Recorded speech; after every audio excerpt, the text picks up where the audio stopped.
Merci d'être là pour écouter Nancy Houston et Patrick Lemauve. Ils vont nous lire des extraits du nouveau roman de Nancy Houston, Francia, et ils nous parleront, surtout Nancy, mais peut-être aussi un peu Patrick, du livre à travers le prisme de la thématique des rencontres Concertina 2024, les marges. Alors tous les deux, vous vous connaissez, je crois, depuis une quarantaine d'années, une première rencontre du côté de Château-Vallon, autour d'une pièce de Denis Guénoun, et ensuite d'autres collaborations artistiques et des rencontres amicales. Patrick Lemauve, vous êtes comédien et metteur en scène. Vous êtes formé à l'École du Théâtre National de Strasbourg. Dans cette même ville, vous avez cofondé notamment avec Denis Guénoun l'Attroupement. Quelques temps plus tard, à Lyon, l'Attroupement 2, que vous cofondez avec d'autres hommes et femmes de théâtre. Bon, c'est impossible de résumer votre carrière, donc je ne vais pas le faire. Je peux juste dire qu'en ce moment, vous compagnonnez à la scène avec Wajdi Mouawad, c'est juste, voilà. Et votre route croise régulièrement celle de Nancy Houston. Nancy Houston, vous êtes née à Calgary, au Canada, la même année que Patrick d'ailleurs. Bon, on va peut-être... Beaucoup plus tard, quand même. Oui, il me semblait aussi, hein, mais bon, je n'osais pas le dire. Vous vivez à Paris depuis quasiment un demi-siècle. Vous êtes romancière, essayiste en langue française et en langue anglaise. Vous avez publié de nombreux livres chez Actes Sud, Le Méac. Je citerai seulement 3 de vos romans. Instrument des ténèbres en 96, L'empreinte de l'ange en 98, et puis Ligne de faille, qui est peut-être le roman le plus connu de vous, Prix Femina en 2006. Et donc tous ces livres et d'autres sont à la librairie, je le redis, et vous êtes prête à les signer et à dialoguer avec vos lecteurs et vos lectrices à l'issue de cette rencontre. Vous êtes toujours intéressé au monde qui vous entoure, vous intervenez sur ce monde par vos essais, par exemple sur les questions des marges, des marginalisés et des personnes qui sont enfermées. Je me souviens d'un petit bouquin qui s'appelait 9 mètres carrés, auquel vous aviez contribué, fourni un texte. C'était un ouvrage collectif avec des textes et des images. C'était à l'initiative de Bernard Bolz, qui, à l'époque, menait campagne contre la surpopulation carcérale. C'était, je crois, en 2007. Heureusement que tout s'est arrangé depuis. Ouais, c'est ça. Tout va bien dans les prisons françaises, bien sûr. Donc, Francia paraît chez Actes Sud en mars 2024. On va découvrir le livre à travers vos lectures. On peut dire que c'est le portrait d'une femme fascinante qui a vécu une transition dans son pays natal, la Colombie, qui s'exile en France, qui s'installe à Paris, où elle vit de prostitution dans le bois de Boulogne. Et votre roman, en fait, c'est une journée ordinaire de Francia, entremêlée avec des portraits de ses clients ce jour-là. C'est juste ? Voilà. Alors, peut-être que le mieux, pour démarrer, c'est, si vous êtes d'accord, que vous nous lisiez un extrait un chapitre de Francia qui s'intitule « Anniversaire », qui est quasiment au début du livre. Et donc, je vous laisse aller jusqu'au micro. Vous nous dites si ça va pour votre taille. C'est bon, c'est parfait. Nancy ? Alors, on vous écoute. Tout le monde entend ? Anniversaire. Le pied du père vient de frapper à la taille, si violemment qu'il le soulève et le projette de l'autre côté de la pièce comme un ballon de foot. Oui, père et fils sont sur le terrain de foot ensemble et c'est Ruben le ballon. Le père court pour le rattraper, prend à nouveau son élan et vlan le fait avancer vers le goal ennemi qui n'est autre que la vulve de la mère. Il veut à toute force l'y faire entrer. « Allez, rentre, espèce de marica! Rentre dans le corps de ta mère !» Ses coups de pied atteignent le petit garçon à la tête, aux épaules, aux fesses et dans le dos. Ruben se met en boule pour s'en protéger, mais ça n'a pour effet que de le faire rouler plus vite. « Tu m'as toujours fait honte !» hurle le père. « Un seul fils sur 6 gosses, il fallait que ce soit une marica. Ok, sois une tapette si tu veux, je m'en branle. Tu l'aimes tellement ta mamita, rentre dans son ventre, vas-y. T'aurais jamais dû en sortir. » Ses coups de pied finissent par le projeter dans l'entrejambe de sa mère. « But! But !» hurle le père. Et Francia de se réveiller avec sur les lèvres le mot « dénaître ». Elle se lève et s'asperge tout le corps d'eau froide. C'est son abuela adorée, sa grand-mère maternelle, qui lui a appris à faire ça pour chasser les mauvais esprits après un cauchemar. Elle lui a aussi appris à prendre ses rêves au sérieux. Alors il cherchait à lui dire quoi, ce délire? C'est tout de même dingue. Voilà plus d'une décennie que son père est sous terre et pourtant il est toujours là dans sa tête à l'engueuler. Lui qui n'a jamais quitté sa Colombie natale, lui qui ne sait rien de la vie de Francia, pas même qu'elle s'appelle Francia, ni qu'elle a quitté le pays, il vient jusqu'à Paris-France pour l'emmerder. Elle sent encore ses bottes lui labourer la chair. Il va la persécuter combien de temps encore? Dénaître. Pas mal ça. Oh, elle sursaute. Il est quelle heure? Presque 9 heures déjà, il faut partir au taf. Elle est debout. Ah merde, il pleut. Il n'y aura pas un chat. Autant roupiller encore un peu. On est quel jour? Dimanche 12 mai, tiens. Mais oui. On est bien le 12 mai 2019, jour anniversaire de sa parousie. Cela fait 20 ans, jour pour jour. Frimant un peu pour se réveiller, elle se mire dans la glace collée sur la porte de sa salle de bain, remue les hanches, se met du rouge, roule l'une sur l'autre ses lèvres carmin et s'envoie un baiser. Canon la fille, à la mater, le sang des clients ne fera qu'un tour. C'est pas un peu de flotte qui les empêchera de s'arrêter à sa hauteur. Elle fait bouillir de l'agua panela pour le petit déjeuner, découpe des citrons verts.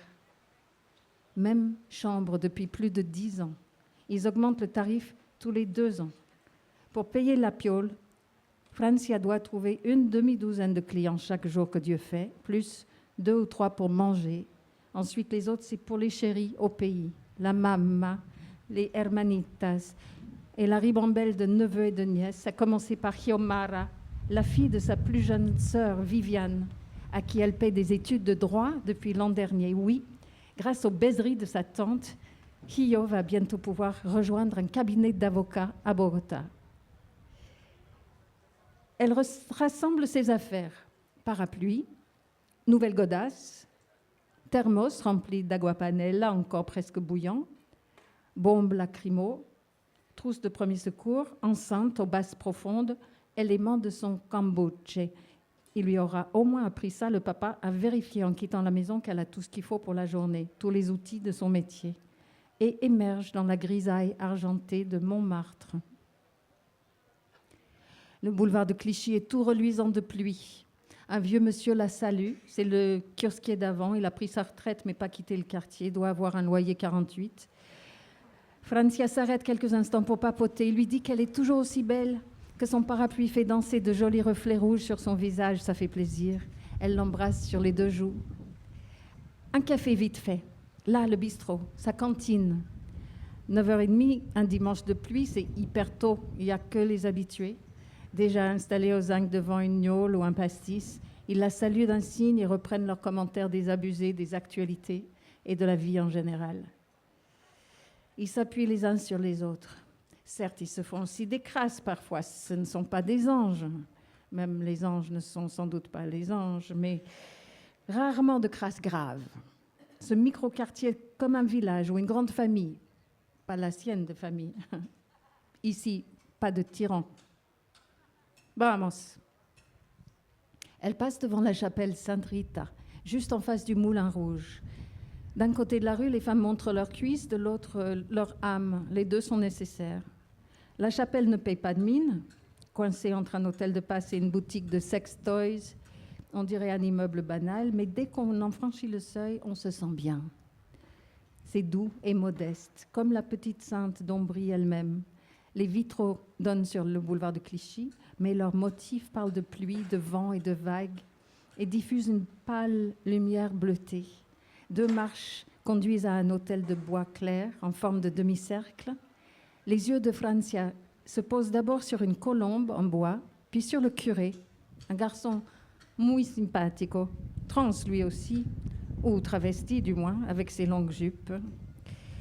Par petites grappes, les ouailles commencent à entrer, à s'installer sur les bancs. Comme elle n'a pas le temps d'attendre la messe avec eux, Francia, elle pose ses soucis, se met à genoux et remercie Rita.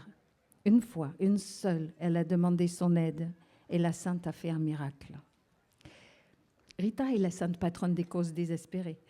Et comme ce n'est pas ça qui manque chez les travailleuses du sexe, elles viennent là pour la prier depuis des décennies.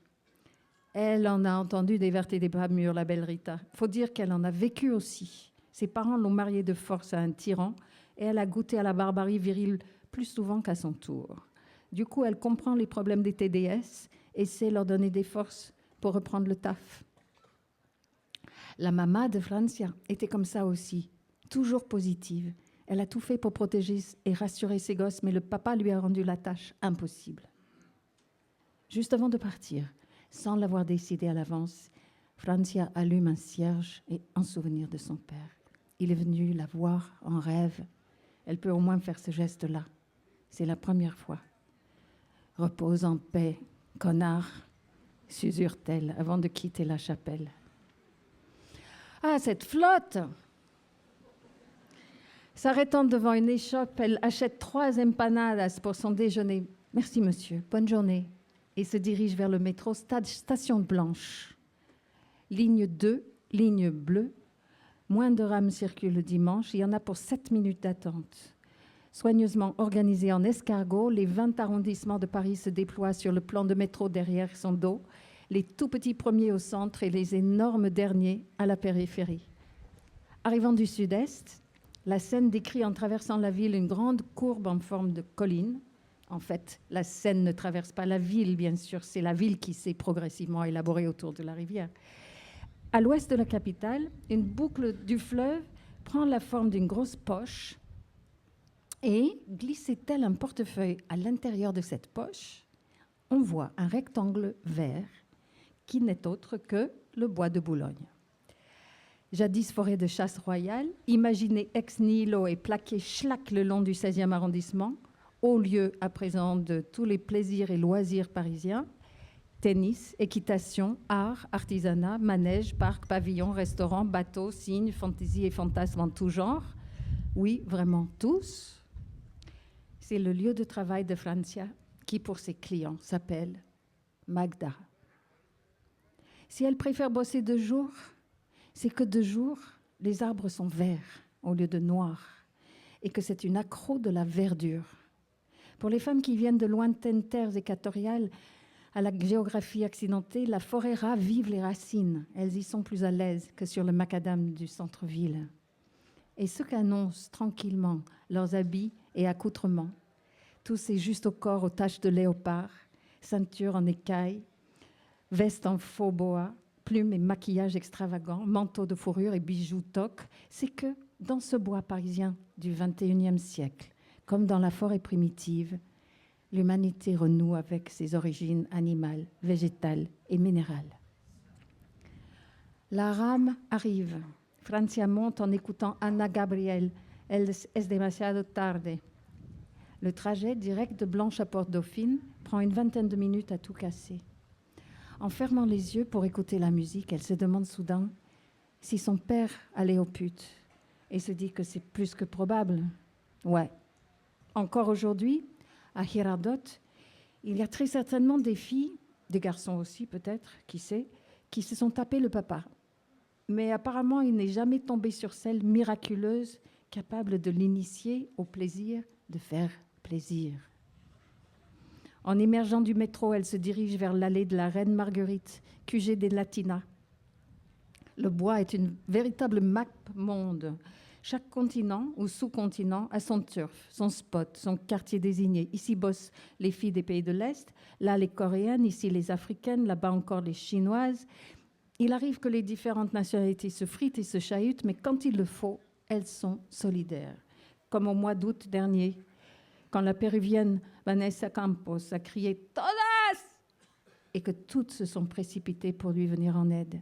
Mais c'était trop tard. Elles n'ont rien pu faire. Francia installe son cambuche.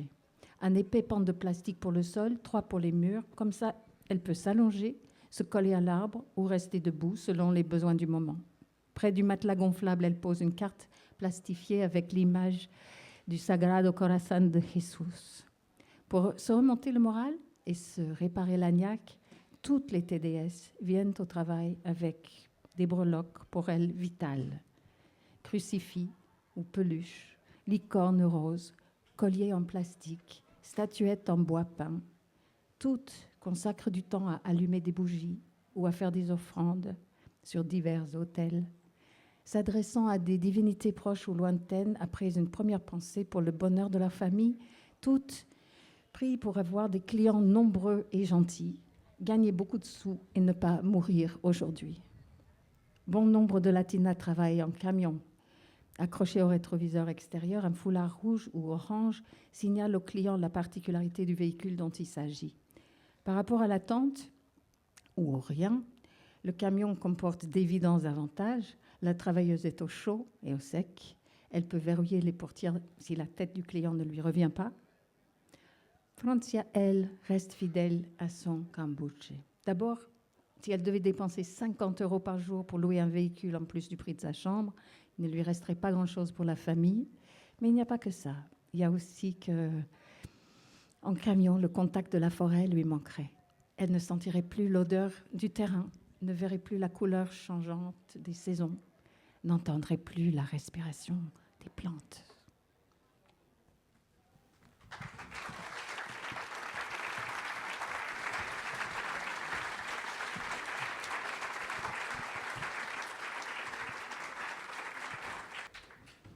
Merci Nancy pour la lecture de ce chapitre. Alors les travailleuses du sexe dont fait partie à Paris, dont fait partie Francia, elles travaillent, qu'est-ce qu'on peut dire, dans une ville qui n'est pas vraiment, une partie de la ville qui n'est pas vraiment la ville, une sorte de marge, le bois de Boulogne, et d'autant plus qu'elles sont reléguées dans des allées assez reculées, notamment depuis la loi sur la Hollande. Criminalisation des clients, La des pénalisation prostituées. des Pourquoi clients, ça oui. alors? Eh bien, c'est très facile à comprendre. C'est que si vous pénalisez les clients vont avoir peur de venir, donc il faut les rassurer. Donc il faut qu'ils soient plus difficiles à repérer, à voir. Donc il faut que les travailleuses du sexe aillent dans des parties moins éclairées du bois. Et du coup, elles sont beaucoup plus vulnérables elles-mêmes. C'est ça le dilemme, bien sûr. Elles ne se voient plus les unes les autres. Donc, comme vous avez compris déjà, elles sont très solidaires les unes des autres. Elles se surveillent, elles s'entraident. Et puis, si quelque chose se passe mal, elles n'osent pas... voilà, si les clients passent un mauvais moment, ils vont le dire à leurs amis et le business va s'effondrer. C'est ça qui s'est passé donc, autour de Vanessa Campos. Je résume rapidement cette histoire-là parce qu'elle est très représentative de ce problème. Vous la connaissez dans ses grandes lignes. Je suis allée tous les jours au procès, aux deux procès au Palais de Justice et à Créteil pour la révision du procès. Donc le dilemme, c'est qu'il y avait un groupe de voleurs égyptiens qui se sont mis à voler les clients. S'ils étaient à pied, ils les détroussaient. S'ils étaient en voiture, ils cassaient les vitres de la voiture et prenaient ce qu'il y avait à l'intérieur. Donc les clients passaient un très mauvais moment et ils ne pouvaient pas être fidélisés. Du coup, Vanessa Campos avait un ami sénégalais qui a monté la garde pour protéger les voitures des clients pendant la passe. Et alors, les voleurs égyptiens étaient furieux. Ils ont dit, on nous empêche de faire notre métier. Et il va voir ce qu'il va voir. Et donc, ils ont créé une sorte de posse, comme on dirait aux États-Unis, un groupe qu'ils ont armé, préparé la punition. Et ça a dégénéré. C'est Vanessa Campos qui a été assassinée ce soir-là. C'est là qu'on entend cette audace. Mais je voulais raconter aussi cette histoire-là pour parler de la marge, effectivement. Physiquement, géographiquement, vous savez que les deux bois de Paris, on appelle les poumons de Paris, mais c'est aussi les lieux de beaucoup de marginalité, y compris des tentes de migrants, notamment au bois de Vincennes. Et le bois de Boulogne, depuis au moins 50 ans, mais je crois que c'est plus que ça, est un des hauts lieux donc, du métier de la prostitution. Et on fait comme si... Enfin, la prostitution a toujours été en marge, mais beaucoup de gens ne veulent pas connaître, ne pas imaginer ce monde. Et c'était extrêmement frappant d'assister à ce procès, surtout au Palais de Justice, dans le cœur de la ville de Paris, avec la Sainte-Chapelle, Notre-Dame, toutes les merveilles et les statues à l'intérieur, les statues de la Marianne et des fresques et des images de la République, et puis de voir les témoignages des femmes et ensuite aussi bien sûr des accusés, et de voir comme les jurés étaient sidérés d'entendre parler de ce monde de merde, de sperme, de sang, de boue, qui se passe tous les jours, juste à côté de la ville. Je pense qu'il y avait sûrement pas mal d'hommes dans l'assistance, dans tous les rôles de l'assistance qui étaient allés là-bas.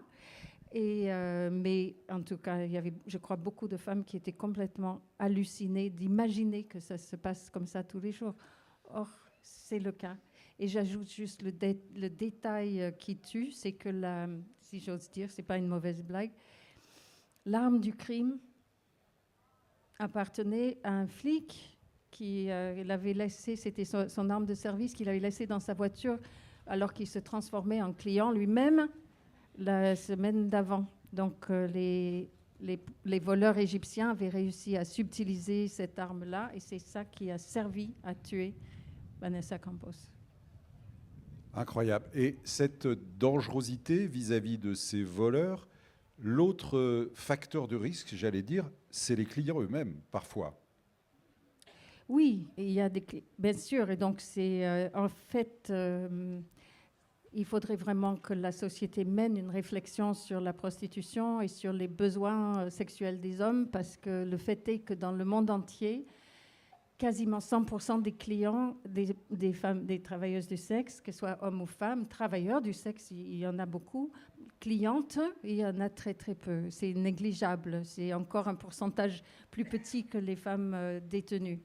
Donc, il s'agirait de se demander si on peut organiser ça de façon plus humaine. Il s'agirait et c'est ça qui m'a le plus frappé en écrivant ce livre, Francia, c'est de me rendre compte, en fait, que dans la prostitution, il n'est pas question de la sexualité féminine du tout, alors que c'est la seule chose qu'on met en scène. Et c'est dans toutes les quand on parle de prostitution, on montre des femmes nues et on fait comme si on croyait que c'était leur nature, etc. Dans la prostitution, il est question de sexualité masculine. Et ça, c'est une des omertas les plus importantes de l'histoire de l'humanité. Les hommes ne parlent pas de leur sexualité. Ils ne parlent pas de leurs problèmes d'érection, qu'ils en aient trop ou trop peu. Et c'est un des facteurs les plus influents de la civilisation humaine, ces érections intempestives. Toutes les églises ont été créées pour gérer ce truc-là. Alors justement, qu'est-ce qu'elle vend, Francia, à ses clients? Elle vend son corps, des caresses, de l'attention, de la tendresse. Qu'est-ce qu'elle donne en échange des 20 ou 30 euros de passe? Et c'est extrêmement variable. C'est pour ça que j'ai voulu montrer les clients et un peu ses commentaires aussi. On va avoir un exemple de client tout à l'heure. Mais on peut dire qu'il y en a qui ont besoin de juste se vider les couilles, il y en a besoin qui ont des colères contre leur épouse ou contre leur mère, il y en a qui ont été trop humiliés sur leur lieu de travail, il y en a qui sont des jeunes qui ont besoin d'être initiés, il y en a qui sont des vieux qui ont besoin d'être réveillés. Il y a même un couple qui va régulièrement depuis quelques années parce qu'elle les aide à mieux faire l'amour ensemble. Donc, il y a plein de choses. Si je devais généraliser, en fait, Marc, je dirais, ils payent pour ne pas être jugés. Voilà. C'est la garantie, parce que sinon, on pourrait peut-être organiser autrement les relations sexuelles, etc. Mais je pense que les hommes ont très peur d'être jugé. Et il y a une phrase, on en parlait dans un des films, enfin c'est un thème récurrent ici à Concertina. Je suis extrêmement heureuse d'être là, d'avoir été invitée parce que j'apprends beaucoup et j'entends constamment ici cette idée que l'origine de la violence est la peur et que les hommes apprennent à transformer leur peur qu'ils ressentent enfants très souvent. Et ensuite, il y a toutes sortes de bonnes raisons d'avoir peur quand on est un garçon, je pense. Ils apprennent à le transformer en bravade ou en violence. Ça dépend des circonstances, bien sûr, sociales, économiques et politiques. Mais souvent, les femmes font les frais de ça. Et je peux vous dire que statistiquement, il y a des études très, très poussées qui ont été faites qui montrent que dans tous les pays où les clients sont pénalisés, le taux de viol augmente. Ça, c'est juste un fait. Alors, vous parliez des hommes en souffrance. Bon, c'est peut-être un pléonasme, mais en tout cas, parmi ceux que vous croquez, il y en a un ou deux, je pense à Ernest notamment, un des clients, qui est lui traumatisé par la religion. Et la religion est assez présente dans votre livre. On a entendu dans l'extrait la sainte à laquelle elle rend visite, avenue de Clichy. Elle est catholique. Voilà. Est catholique. Mais alors, une religion qui parfois donne de la force, à Francia, c'est le cas, et puis parfois humilie durablement. Ernest. Voilà, j'ai connu un certain nombre de garçons comme ça qui ont été traumatisés par des curés pervers et je pense qu'on est en train de découvrir l'étendue de ce désastre-là. Je vous rappelle que j'avais écrit au pape François il y a déjà 5-6 ans pour lui dire de mettre fin au célibat des prêtres. Il n'a pas encore répondu. Je ne sais pas ce qu'il attend. Je ne sais pas ce qu'il attend. Mais c'est clair que c'était une mauvaise idée et ça continue d'être une mauvaise idée. Et les enfants en ont fait les frais, et souvent les garçons, ça c'est sûr. Et donc Ernest, c'est un des accidentés de cette route-là, mais j'en connais un certain nombre, parce que si vous demandez, vous dites à quelqu'un, vous l'enfoncez dans la culpabilité de tout ce qui vient naturellement à son corps, tous les désirs qu'il peut avoir qui sont juste normaux et agréables, et que vous lui dites ça c'est du péché, etc. Et donc vous demandez plus de détails en fait pour pouvoir vous branler plus tard ou maintenant, je ne sais pas. C'est vraiment mettre en scène, c'est une mise en scène perverse, oui. Alors dans sa journée... Par contre, excusez-moi, je vous interromps juste, effectivement, l'Église a un rôle très positif dans la vie de Francia elle-même. Et ça, c'était un défi pour moi de pouvoir me mettre dans la peau de quelqu'un qui est profondément croyante, profondément chrétienne, et que je peux aimer quand même. Vous avez des descriptions de la vie de Francia, qui s'appelait Rouben à l'époque, mais en Colombie, qui sont qui sont lumineuses, qui sont d'une précision assez étonnante. Vous êtes allé en Colombie, vous y avez passé du temps, vous avez enquêté là-bas? C'est ça. En fait, j'ai commencé à réfléchir à ce livre parce qu'un ami m'a invité à l'accompagner dans des maraudes au bois de Boulogne. Donc, justement, c'est une camionnette sous l'égide d'une association catholique. La camionnette Magdalena, qui est dans le livre, c'est presque un personnage du livre, cette camionnette, et qui fait le tour de certaines parties du bois de Boulogne pour apporter du réconfort aux femmes la nuit, des choses à manger, du thé, un peu de tchatch, du lubrifiant, ou des capotes et des choses comme ça. Et j'ai été tellement impressionnée par la personnalité de ces femmes et leur gentillesse, leur énergie, leur drôlerie. Enfin, je trouvais qu'elles étaient vraiment très étonnantes et j'ai commencé à en interviewer certaines. Et l'une en particulier qui avait pris sa retraite comme TDS, mais qui m'a énormément parlé de son enfance en Colombie. C'était un peu surdéterminé, j'avais d'autres raisons de vouloir aller en Colombie. Mais j'ai choisi cette ville de Girardot, donc Girardot, c'est d'après un soldat français qui se trouvait là-bas, bien sûr, qui est au pied de Bogota, à seulement 120 km, mais très, très au fond de la vallée de la Magdalena, encore un Magdalena. le grand fleuve. Et je suis allée jusque là-bas. J'ai eu la chance d'avoir des contacts là-bas qui m'ont amené aussi dans des quartiers de Bogota qui sont des no-go zones totales où j'aurais jamais pu mettre les pieds. Notamment le Cartucho. Enfin, Le Cartucho n'existe plus comme tel. C'est le Bronx qui l'a remplacé, mais je pense à Santa Fe aussi. C'est vraiment un quartier très, très scabreux. Et voilà, donc j'aime beaucoup faire des recherches quand je suis en train d'inventer un roman et tout ça nourrit les personnages et voilà, je commence à écouter. alors, on revient aux clients.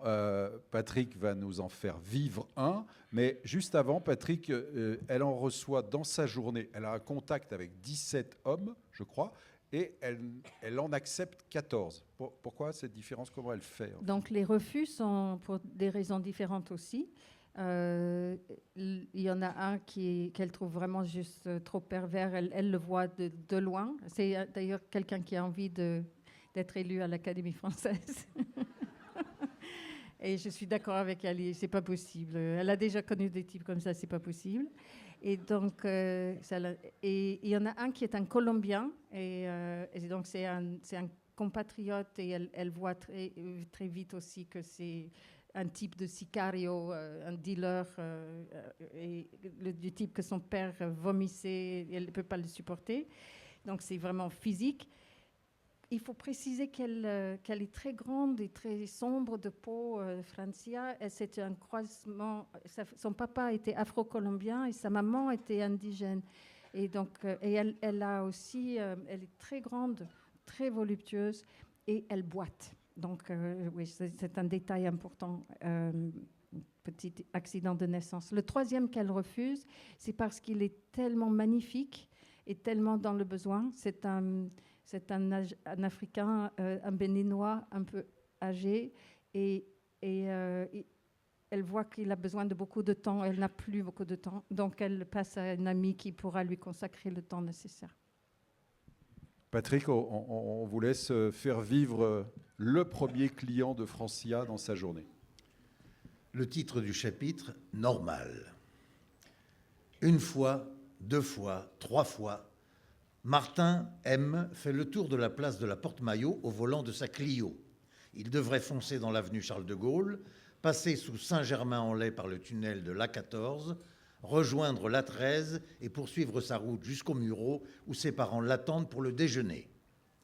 C'est non seulement dimanche, c'est aussi l'anniversaire de sa mère. Un anniversaire important, le demi-siècle, ça se marque, ça se fête. Fils unique, il sait que ses parents comptent sur lui. La table est probablement dressée depuis hier soir. Oui, il est plus que probable qu'avant de se mettre au lit, sa mère soit venue dans la salle à manger pour ôter d'abord la fausse dentelle en plastique, ensuite la toile cirée qui protège la table ovale en merisier poli, révélant brièvement le bois nu avant de le recouvrir, cette fois d'une mousse absorbante et de la nappe en coton blanc que mamie a brodée pour ses propres noces en 1910 et que la mère réserve pour les occasions spéciales car la faire nettoyer coûte un bras. Ensuite, ouvrant la porte du vaisselier précautionneusement pour ne pas faire grincer les gonds et réveiller le père qui, épuisé par sa longue journée de travail chez Renault, dort déjà dans leur chambre à l'étage. Ils ont des lits jumeaux, mais partagent encore une chambre, n'en ont guère le choix, vu que la seule autre chambre est occupée par la mère de Charles, atteinte de démence sénile. Elle aura sorti 4 assiettes en porcelaine de Limoges, au décor 1000 fleurs, achetées par sa belle-mère il y a un demi-siècle sur le catalogue de Manu France, les aura soigneusement posées des 4 côtés de la table, aura ajusté et ajouté couverts, carafes, verres à vin et verres à eau, sans parler du set pour condiment art déco que papa a dégoté jadis dans un vide-grenier. Martin connaît parfaitement chacun de ces objets depuis sa prime enfance. Il a passé des heures à étudier le miroitement des rayons du soleil dans les facettes roses des verres à pied pour ne pas mourir d'ennui pendant les interminables déjeuners dominicaux au cours desquels ses parents et sa grand-mère parlaient du sermon qu'ils venaient d'entendre à l'église, ou des prévisions de la météo, ou de l'urgence qu'il y avait à planter une rangée de thuyas le long de la propriété pour ne pas avoir à contempler dans le jardin mitoyen les têtes de Bouddha et autres symboles yin et yang que leurs voisins, après avoir remporté le premier prix dont c'est quel concours débile, avaient rapporté de leur voyage en Thaïlande. Il pleut. Il pleut sans discontinuer, et tandis que Martin fait le tour de la place énorme, une fois de plus, les essuie-glaces travaillent à toute vitesse pour chasser les gouttelettes sur le pare-brise et lui procurer un peu de visibilité. C'est la Clio qui décide. Martin a réellement l'impression que c'est la voiture qui, laissant passer une 5e fois la sortie avenue Charles de Gaulle, prend l'initiative de s'engager dans la route de la Porte des Sablons, puis l'avenue du Mahatma Gandhi. On se demande ce que vient faire le chantre famélique de la non-violence dans ce coin du 16e arrondissement, très vieille France chicose, saupoudrée d'ambassades et de consulats, hérissée de noms de batailles et de généraux. Brusquement, sur sa gauche, la fondation Louis Vuitton surgit telle une vision de rêve. Énorme papillon blanc échoué en un amas chaotique immobile de verre translucide et de poutres métalliques. Martin imagine la moue méfiante que feraient ses parents devant cette prouesse de l'architecture contemporaine. Il voit d'ici leurs sourcils froncés d'incompréhension, comme chaque fois qu'ils se sentent dépassés par le monde moderne, agressés par ses agissements incompréhensibles. Les monuments normaux ne leur posent pas de problème. Le château de Versailles, ils peuvent comprendre. Ils l'ont visité dans les années 90 et sincèrement apprécié. De même, ils ont pu admirer à la télévision le palais de Buckingham, le Taj Mahal, la cathédrale Saint-Paul ou encore la Maison Blanche. Ce sont là des bâtisses d'une splendeur évidente. Mais comment justifier la dépense de 790 millions d'euros pour construire une chose qui ressemble à un accident d'avion? Il s'arrête brièvement au parcours du musée. C'est la collection Courtauld qui est exposée en ce moment. Annoncent les affiches. Les grands maîtres de l'impressionnisme. Martin est tenté d'y faire un tour. D'un côté, ça le mettrait en retard pour le déjeuner d'anniversaire, mais de l'autre, ça lui permettrait de frimer demain dans la salle des profs, d'épater ses collègues, nonchalamment, par son appréciation nuancée de Manet, Seurat, Cézanne, Van Gogh, Renoir et Gauguin, épicée de quelques anecdotes à leur sujet qu'il pourrait glaner entre-temps sur le net, histoire de leur faire comprendre une fois pour toutes qu'il n'est pas un plouc, qu'on peut naître dans un milieu modeste et avoir tout de même une sérieuse culture artistique. Même si les seules œuvres d'art sur les murs de la maison parentale sont les fleurs, fans et autres colombes que brode sa mère quand, ne trouvant vraiment plus rien à briquer ni à sticker dans la maison, elle glisse vers ce qu'elle appelle ses idées noires. Lui, Martin, sait apprécier Seurat et Van Gogh. Seurat, en tout cas. Les traits de pinceau surexcités de Van Gogh, ce fou à l'oreille coupée, s'est interné à l'asile, ce délirant suicidé, le mettent un peu mal à l'aise. Il éteint le moteur et se met à tapoter nerveusement de ses 10 doigts sur le volant de la Clio. Tout autour, la pluie tombe, rendant le monde invisible. Il réfléchit. Non, il ne doit pas aller voir cette expo. Christine ne le lui pardonnerait pas. Vu qu'en l'honneur de sa grand-mère née à Odessa, elle s'est justement spécialisée dans la peinture russe de cette période, elle serait furieuse s'il allait voir sans elle la collection Courtauld. Même si, objectivement, il y a très peu de chances qu'elle se déplace jusqu'à la fondation Louis Vuitton dans les semaines qui viennent, car elle allait Benjamin. Et c'est tellement prenant, tellement passionnant. On dirait que dans toute l'histoire de l'humanité, personne n'a jamais eu l'idée d'allaiter un bébé. Martin n'ose pas lui dire qu'il trouve ça excessif. Enfant, Dans la ferme de ses grands-parents, à l'Aumois, il a regardé les bouches des veaux agrippées au pied des vaches, celles des agneaux à ceux des brebis, celles des chevreaux à ceux des biquettes. Et ce qu'il pense de l'allaitement en général, c'est que c'est naturel, que c'est normal et que ça devrait aller de soi. Or, Christine en fait tout un tintouin. Elle passe son temps dans des échanges avec des conseillères en lactation ou alors des chats avec d'autres jeunes mamans.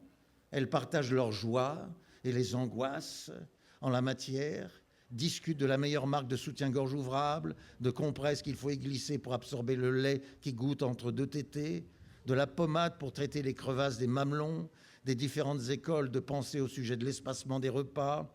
Faut-il nourrir bébé à la demande ou induire la frustration dès la naissance pour lui apprendre les dures réalités de la vie, etc. ad nauseam. Pour avoir la paix, Martin finit souvent par s'enfermer dans la chambre du bébé, où Benjamin, roupillant tranquillement à ses côtés, il s'acharne à préparer ses cours pour le lendemain.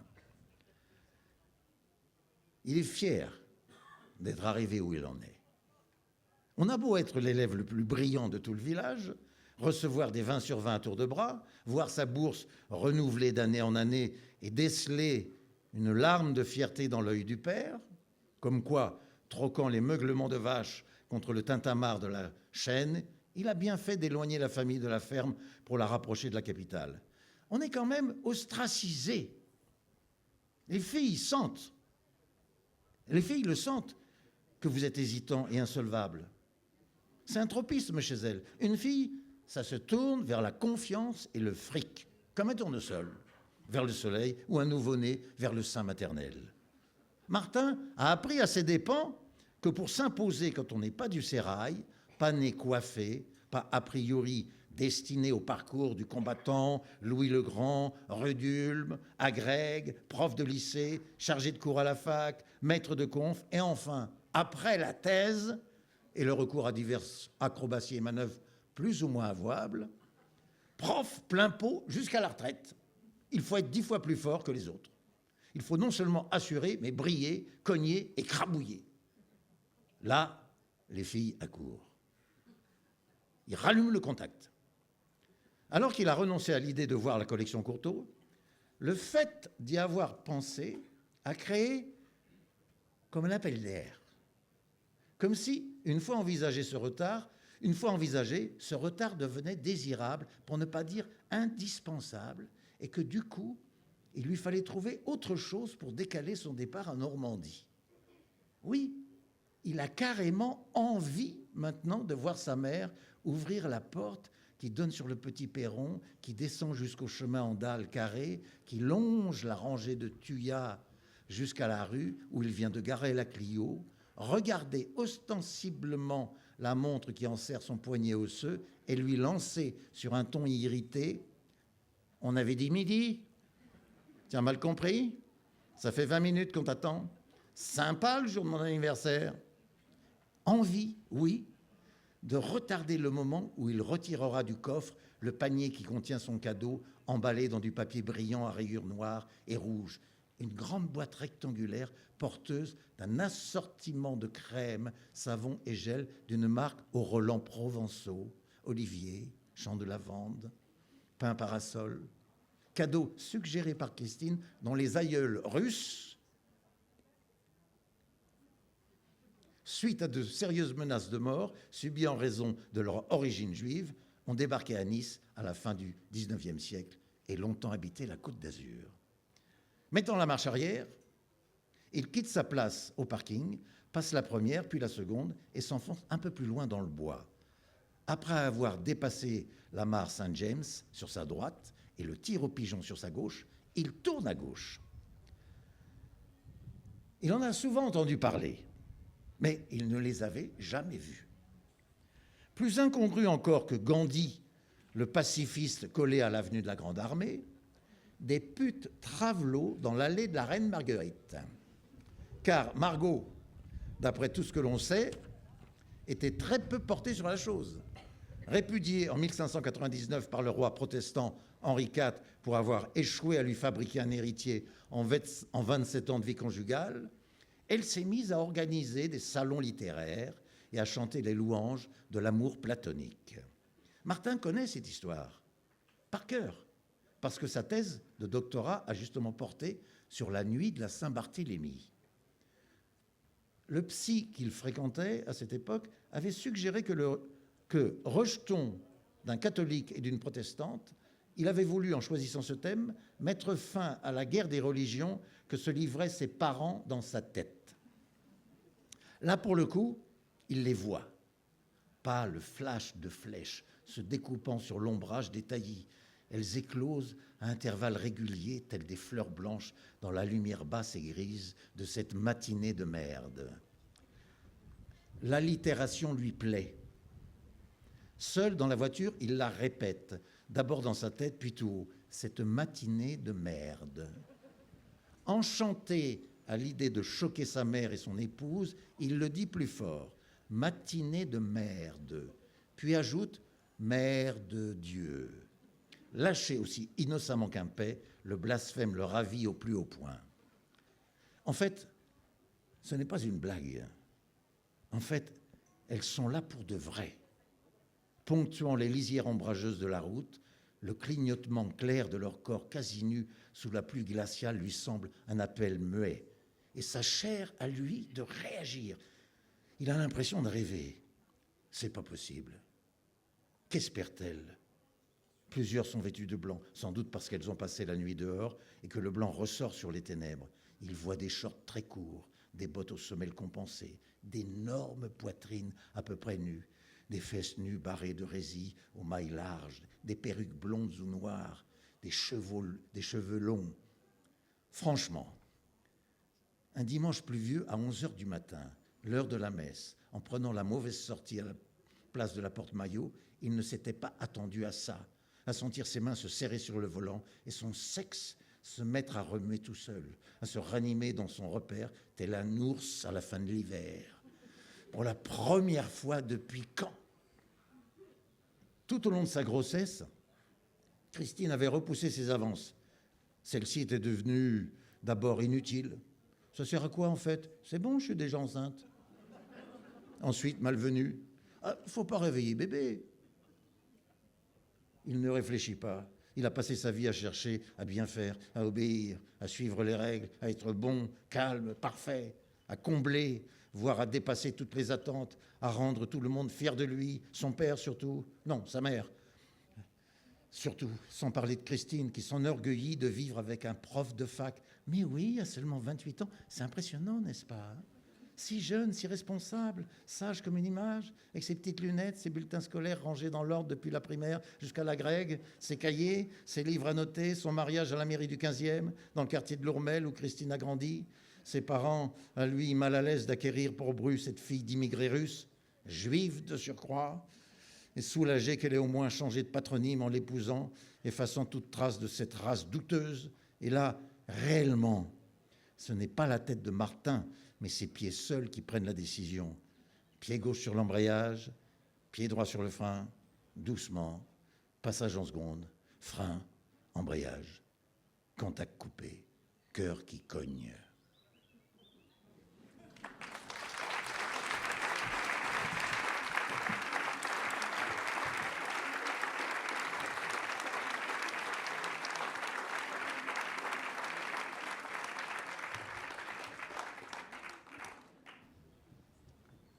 Nancy nous lit le début du chapitre suivant. Francia se lave et revient à son poste. Le plus souvent, c'est pas plus compliqué que ça. Bon nombre de clients sont juste des bébés et elle, leur maman provisoire. Oui, il arrive souvent que, redevenu nourrisson dans ses bras, les clients enfouissent le visage entre ses seins, lui chatouillent les tétons, poussent de petits grognements de contentement et abdiquent toute responsabilité, comme s'il se suçait le pouce. Il lui rappelle les chevreaux et agneaux dans son quartier natal à Girardot, abouchés au pied de leur mère, tirant nourriture et réconfort de ses chairs douces. Pendant qu'elle est à l'œuvre, elle leur souffle de petites phrases à l'oreille. Mais il y a des mots qu'elle ne prononce pas. C'est comme les lèvres. Une pute ne donne pas ses lèvres, c'est bien connu, et elle ne dit pas « je t'aime ». Je t'aime, c'est sacré. Francia l'a connu une ou deux fois. Une surtout. Elle n'oublie pas et elle ne mélange pas. Le plus souvent, elle ne pense à rien pendant que ça se passe. C'est bien pour ça que ça s'appelle la passe, ça passe. Les minutes glissent. On n'est ni heureuse ni malheureuse, mais en suspens, comme les gouttelettes dans l'air.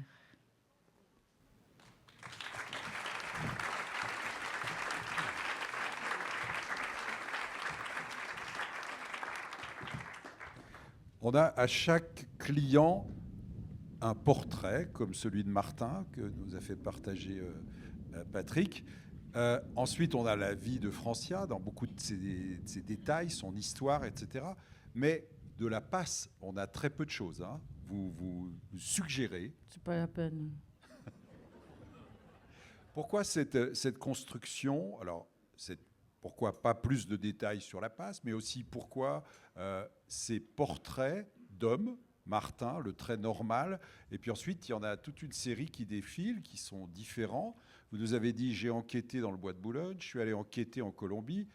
Vos hommes clients de Francia, vous les avez rencontrés, ils vous ont été suggérés par vos connaissances. Vous avez enquêté sur les hommes?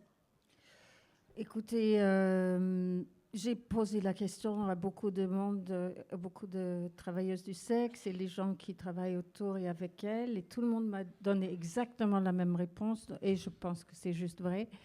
Elles ont dit, c'est tout le monde. Donc j'estime que je les connais. C'est tout. Dans le tas, il y a un garçon qui vient de sortir de prison et qui est très très bouleversé à l'idée qu'il va faire l'amour pour la première fois après une peine de 18 ans. Et j'ai connu des gens comme ça. J'ai aussi parfois connu des gens, enfin travaillé à Fleury, tout ça. Il y a aussi un flic. Il est très sympa. Enfin, il est assez sympa. Mais oui, les ébats ne m'intéressaient pas. J'ai plein d'autres livres où je parle de rapports sexuels entre les hommes et les femmes de toutes sortes, mais c'était vraiment pas le défi que je voulais relever ici.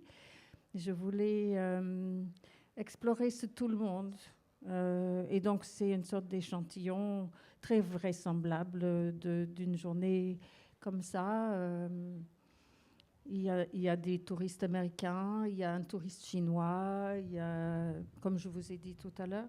Et ça me tenait beaucoup, beaucoup à cœur.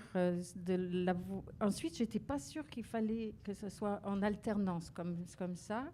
Et donc, j'avais fait une version du livre où c'était tête bêche. Je mettais à la fin du chapitre Francia qu'on pouvait aller à la page temps et lire dans l'autre sens. On pouvait lire tous les clients à la suite et tout Francia à la suite, ou alors, si on préférait, on pouvait alterner. Je voulais donner cette liberté-là. Mais quand j'ai fait lire cette version du manuscrit à mes éditeurs et quelques amis proches, ils ont tous lu complètement à la suite. Personne n'a varié. Oui, Personne n'a varié. Puis un ami m'a dit, mais si tu fais ça, tout le monde connaîtra ta position préférée. Donc j'ai décidé comme ça. Alors, il y a quelque chose qui m'a frappé, enfin, si je puis dire, c'est que parmi les 14 hommes dont vous dressez le portrait, il y en a 3, si j'ai bien lu, qui ont une grande violence en eux. C'est-à-dire que la violence aussi à laquelle est confrontée Francia, elle est masculine, hein, c'est évident. Et ça fait quand même un homme sur 5. Enfin, c'est pas on est d'accord, vous n'avez pas fait d'études sociologiques, mais c'est beaucoup et c'est impressionnant. Mais je ne peux que vous faire remarquer que nous sommes tous confrontés à la violence masculine en ce moment. Il y a énormément de violence masculine dont nous oublions de dire qu'elle est masculine. Mais nous avons des mâles alpha qui sont en train d'amener ce monde à sa perte en ce moment précis. C'est assez effrayant. Donc, je crois que c'est pertinent aussi de réfléchir aux origines de cette violence. Ce n'est pas dans mon intention ni dans mon style de dénoncer.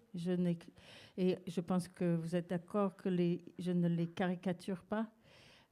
J'ai fait une fois un livre un peu autofiction où je me suis comparée à Pol Pot pendant de longues pages et des chapitres et des chapitres. Donc je suis persuadée que on ne naît pas monstre, on ne devient. Mais je pense que c'est très important d'essayer de comprendre l'origine des monstres, l'origine des extrêmes violences. Moi, j'ai fait il y a déjà un certain nombre d'années un texte qui s'appelle « Homme doux », où DOUX. DOUX, oui, merci, où je formule l'hypothèse que c'est notre faute à nous les femmes, si les hommes sont violents à ce point, parce que pendant des millénaires et des millions d'années de l'évolution de l'humanité, nous les avons sélectionnés pour leur force physique, pour des raisons évidentes, qu'il n'y avait pas encore de crèche, il n'y avait pas encore de partage des tâches ménagères, etc.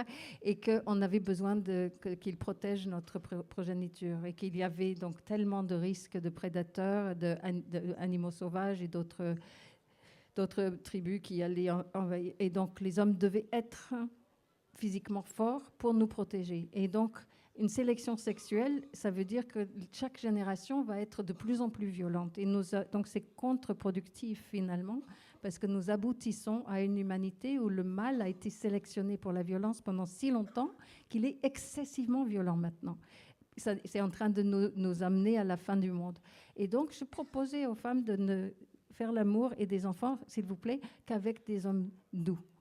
Et,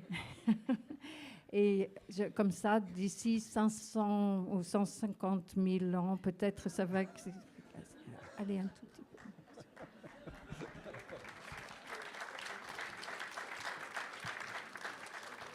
Je voulais demander à Patrick s'il avait, je ne sais pas, une remarque sur le bouquin, une question à poser à Nancy.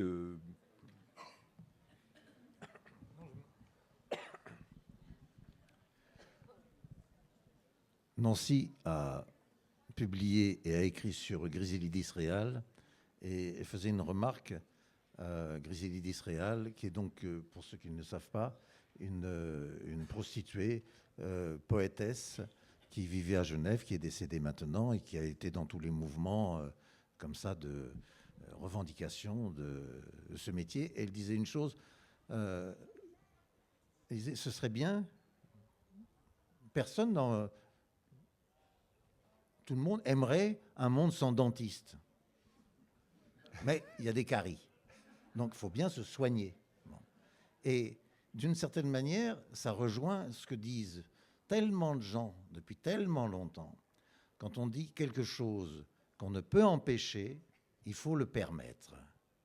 Et ce matin, j'entendais Jean Lebrun qui disait brillamment, pendant 1 heure, qui nous a expliqué comment, pendant 200 ans, on a fait l'expérience pour voir comment il fallait, qu'est-ce qu'il fallait faire avec les jeunes enfants qui étaient un peu turbulents. Hein.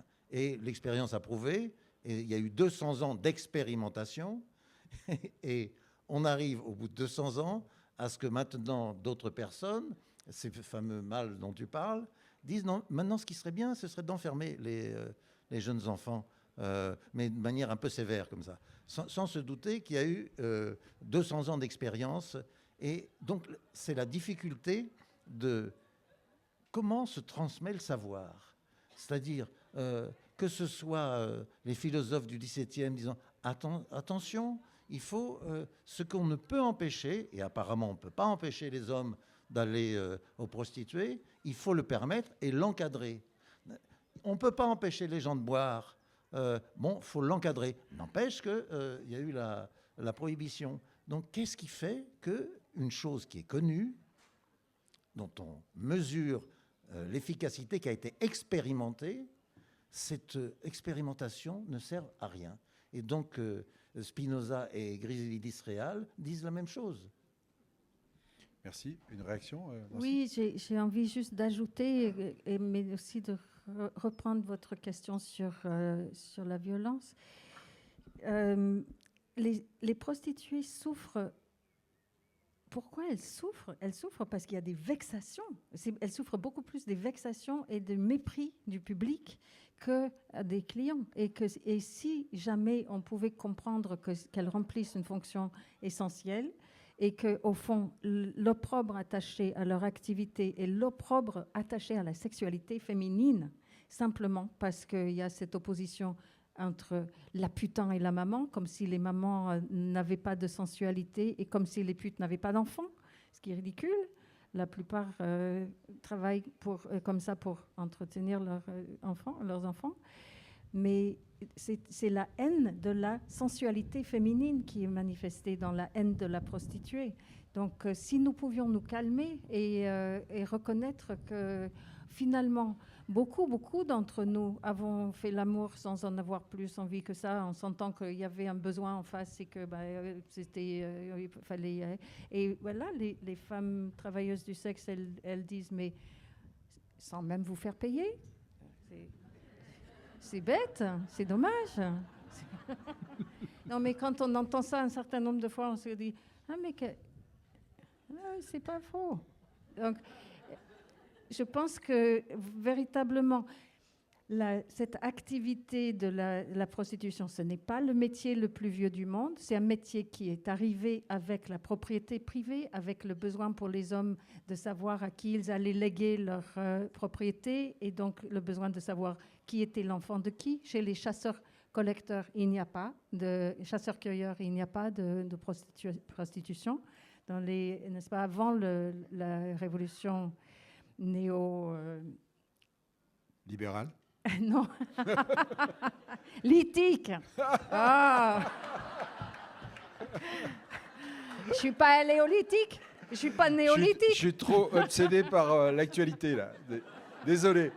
Et d'ailleurs, pour nous donner la force de lutter, parce qu'il y a un combat qui s'annonce là, on verra le résultat des élections, mais de lutter contre la violence politique, contre le virilisme, moi j'aimerais qu'on clôt ce moment avec une question que j'ai envie de vous poser sur l'humour. Tout à l'heure, pendant la lecture, la vôtre, celle de Patrick, vos lecteurs, vos lectrices, nous avons ri. Quelle est la place de l'humour dans votre écriture, qui a de nombreuses caractéristiques, mais il y a souvent dans vos livres, et dans celui-ci en particulier, de l'humour. Pourquoi, comment, quelle place ça tient ? Eh bien, ça m'aide à vivre et je suis reconnaissante envers ceux qui me font rire. Donc, j'essaie souvent, je suis tellement dans les choses négatives et tout, je me dis, mais si j'arrive pas à les faire rire, c'est pas la peine, quoi.